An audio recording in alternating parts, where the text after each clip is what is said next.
The image of an Egyptian pharaoh is one of absolute power, gold, slaves, divine command. A god-king who merely pointed a finger to make pyramids rise from the sand. But what was the reality behind the golden mask? What filled the waking hours of the man who was responsible for maintaining the very order of the universe? When we ask what a pharaoh did all day, we have to first understand that pharaoh wasn't a single static job. It was a role that spanned over 3,000 years, from the early dynastic periods to the Roman conquest. The daily life of the first pharaohs, like Narmer, would have been profoundly different from that of a later ruler like Ramesses the Great at the height of the Egyptian Empire. To make this manageable, let's focus on the daily routine of a new kingdom pharaoh, a period of immense wealth, power, and bureaucratic complexity. But more important than the time period is the concept that defined the pharaoh's entire existence: Ma'at. Ma'at was the Egyptian principle of cosmic order, truth, and justice. It was the opposite of chaos, or Isfet. The pharaoh was not just a political leader. He was the living embodiment of Ma'at, the essential linchpin between the gods and humanity. His primary duty, every single day, was to perform the actions, both grand and mundane, that kept Ma'at intact. If he failed, the universe itself was believed to fall into chaos. So, his day wasn't just about administration. It was a cosmic responsibility. So, how can we possibly know the schedule of someone who lived over 3,000 years ago? We piece it together from multiple lines of evidence.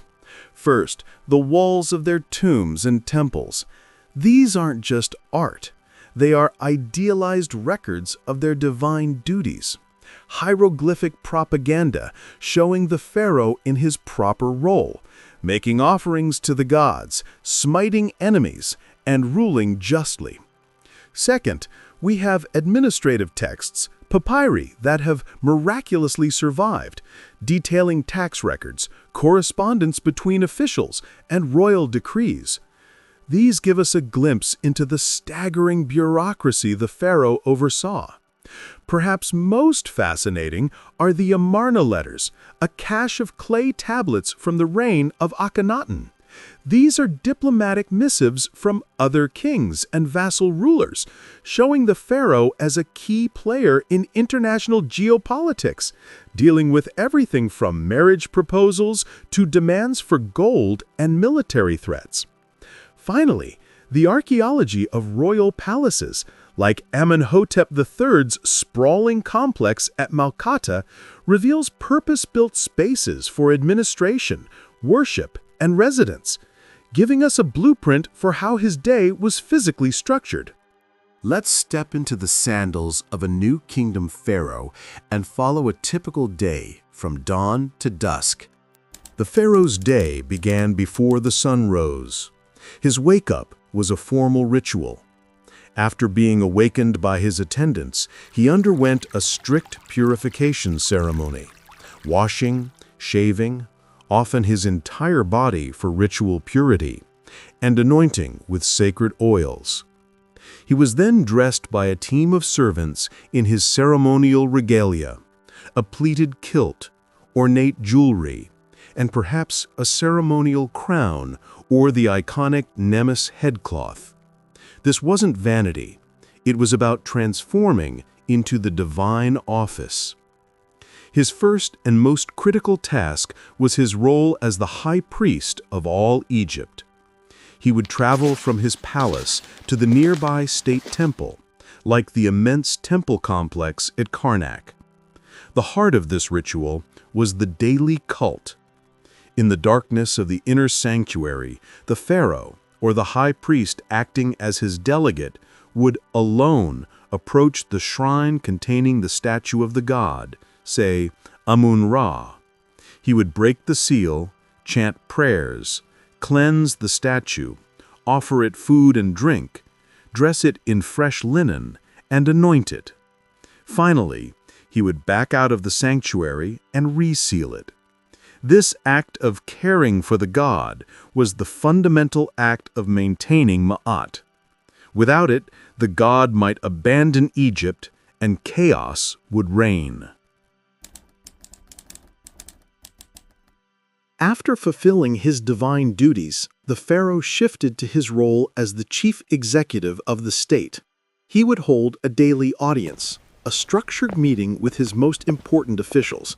This group included his vizier, essentially the prime minister who handled the day-to-day governance, the high priest of Amun, who controlled vast temple estates and wealth, the royal scribe, who recorded all decrees, and the general of the armies.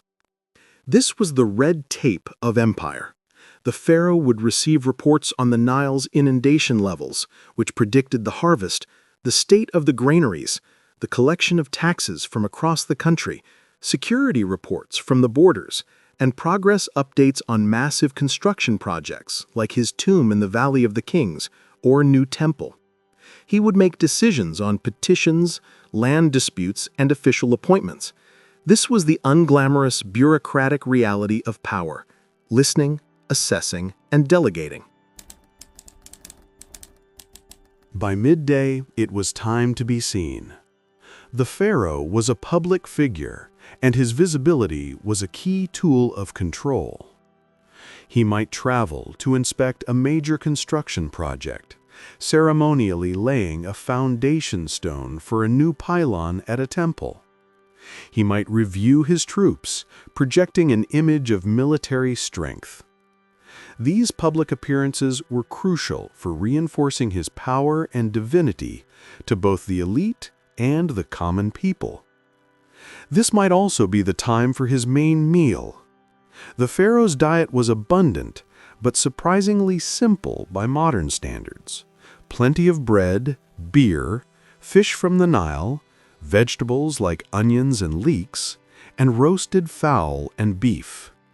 Meals were likely quick and functional, not the lavish, hours-long feasts often depicted in film. The afternoon was often dedicated to high-level strategy and judgment. If the empire was at war, this was time for councils of war with his generals, studying maps of the Levant and planning military campaigns. The pharaoh was the commander-in-chief, and victory in battle was a direct proof of his power and the god's favor. He also served as the supreme judge of the land. While most legal cases were handled by lower officials, the most serious matters, treason, tomb robberies, capital crimes, could be brought before the pharaoh for final judgment. Furthermore, this was the time for international diplomacy.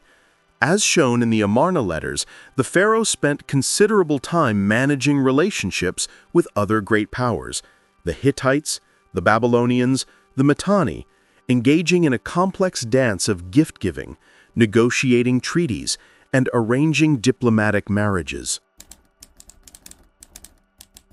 As the day wound down, the pharaoh might finally have a moment for a more private life.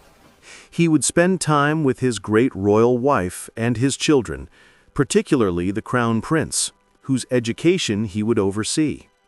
There might be a brief period for leisure, a walk in the palace gardens, listening to musicians, or practicing archery.